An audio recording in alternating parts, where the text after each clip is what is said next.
Our film begins with two friends, Martin and Will Smith. They are running late, so Will speeds up to get there quickly. Martin tells him to slow down or he'll get sick. Will responds, I would have been slower if you hadn't been late for your appointment. Martin insists they're not late, but Will retorts, no, I'm worried because you made us late, and I won't do this with you next time. You don't respect my time. Martin then asks, buddy, stop at the store.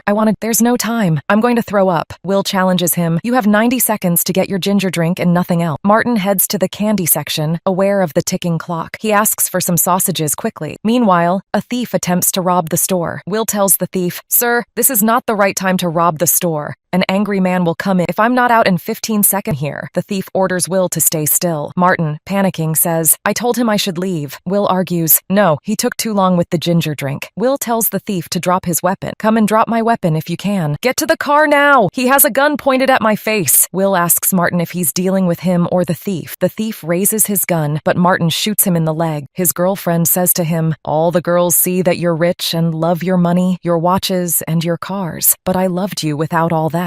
I loved you even without your clothes, and that's 90% of the reason I married you.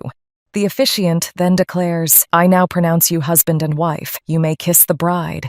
He meets a beautiful woman who congratulates him, and he hugs her. Her husband remarks, he's still the only American lawyer here. He congratulates them on their marriage as well. I'll get a drink. Do you want anything? She responds, all this time I thought you were single and hadn't met the right person. I know I'll apologize for what I'm about to say. Mike tells him to stop. Marcus continues, I want to tell you that everything I did was because of this wizard and that beast, the witch and my sister. You should have told me about my sister. I love you, Mark. Mark replies, without a doubt. He tells him to hurry up. We've got his daughter Judy, and she wants to say something. Grandpa loved you all, and if he were here, he would tell you not to do this. She tells her mother he would say that. He tells their friends, Mark was my partner for a long time, and now he will be your partner. They drink a toast to Mark and Christine Laurie, the bride. Marcus is dancing happily for his friend Mark when he suddenly collapses and falls to the ground. Mark rushes to him, asking what happened, and they call for an ambulance. They are told that Marcus's heart has stopped. Mark tries to perform CPR, but it's no use. At the hospital, they use a defibrillator to try to revive him. During this time, Mark is in a coma and meets a mysterious person who tells him, it's not your time. Go back to life. Marcus then wakes up to everyone's relief. As he regains consciousness, he points to his friend who is asleep.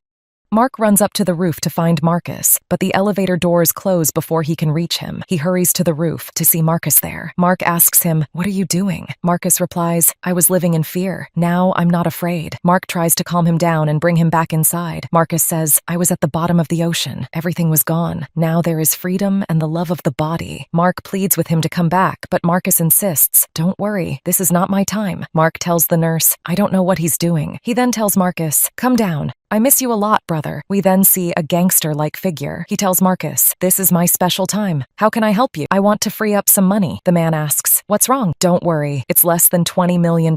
Marcus tells him, I need that account in the name of the late captain and the login details. The man questions why he should give him that information. In response, Marcus kills his bodyguard. The girl with him gets scared as Marcus puts on gloves and tells her to come over. They unlock the phone using the face recognition feature. The man is scared, and Marcus transfers the money, points it at him and says, no one will know anything. It was an emotional outburst and I shot you. She decides to protect the bodyguard, but it was too late and she ends up killing herself out of fear. Marcus's wife calls him and says, what are you doing? You had a heart attack 2 weeks ago, and blows her a kiss over the phone. But Mark says, by the way, that's my phone. Marcus tells Mark, I saw everything, Mark. We are united and we'll be together for life. We're always together. We are soulmates. They arrive at their home and Marcus asks, where's my family? He hugs them, expressing how much he missed them. His wife tells him, I missed you, and they kiss. You're not alone, by the way. His wife asks, are you okay? Life couldn't be better. Mark goes to get his snacks but finds that the rest of the snacks are gone. He gets upset and asks Reggie, did you take my snacks? Reggie replies, no. Mark says, I have a camera to check where my snacks are. He finds his wife throwing them away. She tells him, it's the doctor's orders. No salt, no sugar, no fat. I'm doing this for your own good. We're vegetarians now. Marcus says, no, I need sweet sweets. Mark leaves, saying he'll get some. Marcus offers him $1,000 to buy some sweets, but Mark refuses. Marcus then offers $2,000, but Mark still refuses. Mark dreams about his wife and moments from his life, waking up very disturbed. He gets up, exercises, and catches up on the news, learning that the police are investigating in Miami and have confirmed intelligence information.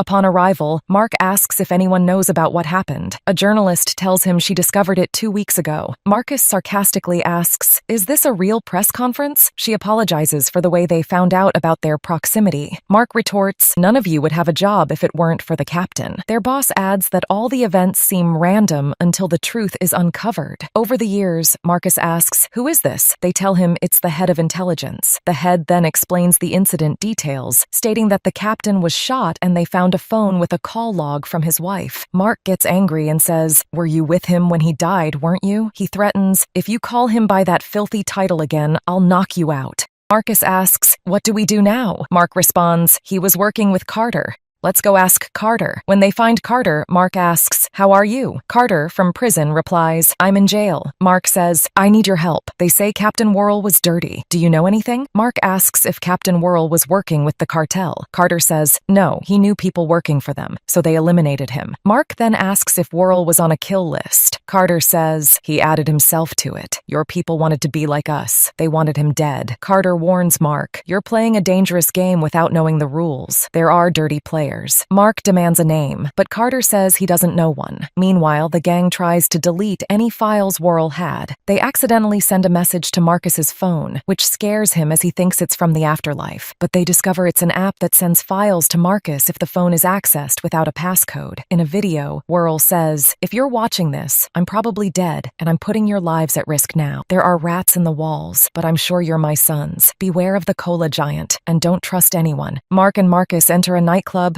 and encounter a strange man. The man says, "Captain Worrell told us to talk to you." The man replies, "The captain saved my life. I protected the information with something special." Before the man can reveal more, he is shot. Marcus asks, "Did you kill him?" Mark replies, "No, I didn't shoot." A gunfight erupts between Mark, and the gang. Mark takes cover and returns fire, while Marcus eats candy. He finds a juice bottle that got shot and drinks from it. The firefight continues, and Marcus chases the gang while riding a car. Mark shouts, "Get down! What are you doing?" Marcus replies, "Fighting crime, buddy." Mark saves Marcus from being hit by a car. Their friend asks, "Are you guys okay? What happened?" Marcus tries to explain, but Mark cuts him off, not wanting her to know too much. She says, "You shot everything, and the tire." She notices a barcode painted on the wall, which was in the information they received. Scanning the barcode reveals a video of Captain Worrell. He tells them, "Here we are. I don't know how far this will go, but there are corrupt officials working with Carter. Everything you need to take down the corrupt officials is there.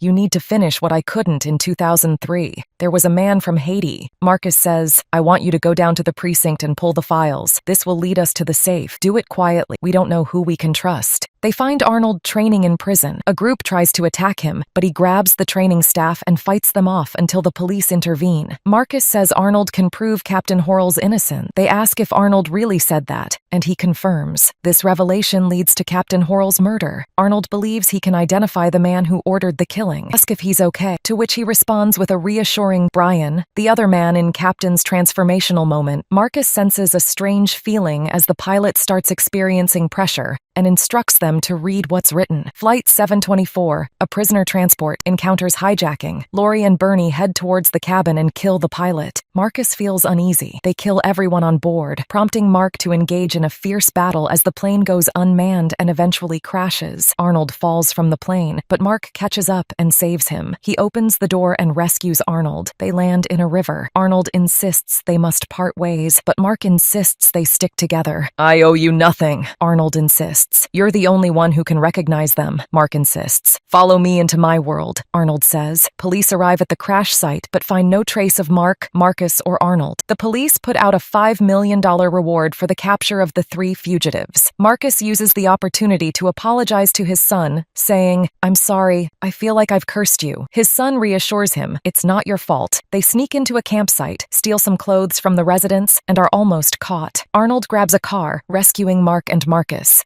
On their way, they get into an accident.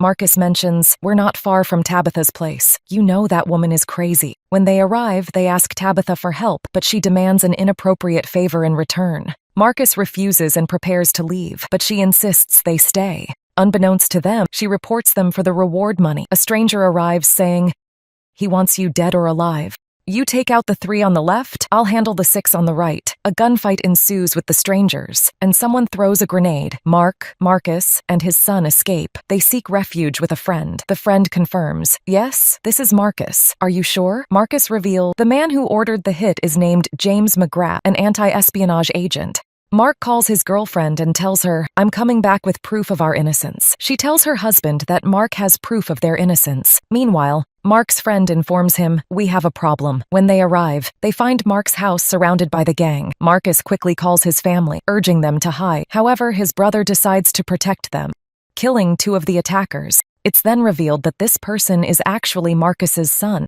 Marcus is surprised by his son's skills and watches proudly as he takes down many of the gang members. He then gives a nod of approval to his son. A strange girl enters Mark's house, saying her mother is being chased and she's scared. He reassures her, telling her not to worry. Mark calls his wife and urgently tells her to leave the house and escape. However, she doesn't make it in time, and the gang arrives. They tie her up and contact Mark, demanding he hand over his son and all the files he's obtained in exchange for his wife's safety. Arnold tells Mark that he will go instead, so Mark can live a normal life and save his wife. Mark wonders who leaked the information and realizes that only his friend Rita knew about it. He deduces that her husband is the traitor and calls to warn her. Rita quickly leaves without telling her husband, but he becomes suspicious and follows her, asking who she was talking to. She tries to brush it off, saying it was no one and that she needs to call the office. Growing suspicious, he demands her phone, and they start to argue. When he becomes aggressive, she realizes he's the traitor. As he tries to kill her, Mark's friends arrive just in time to save her. She goes to Mark, feeling guilty, and apologizes to him.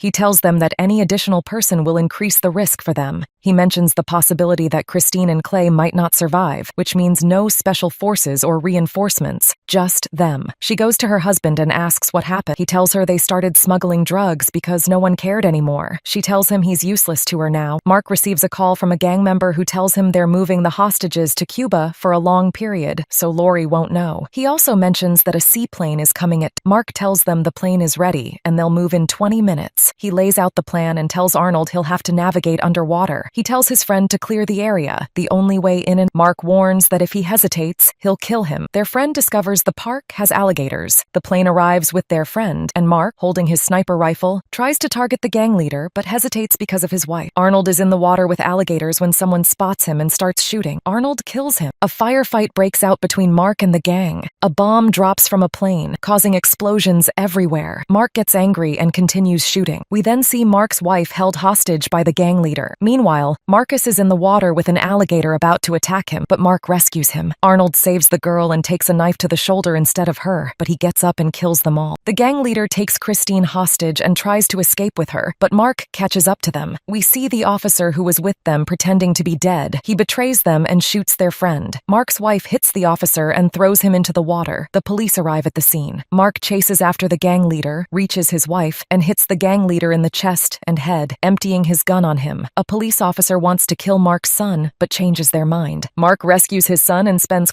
quality time with his family after saving his wife.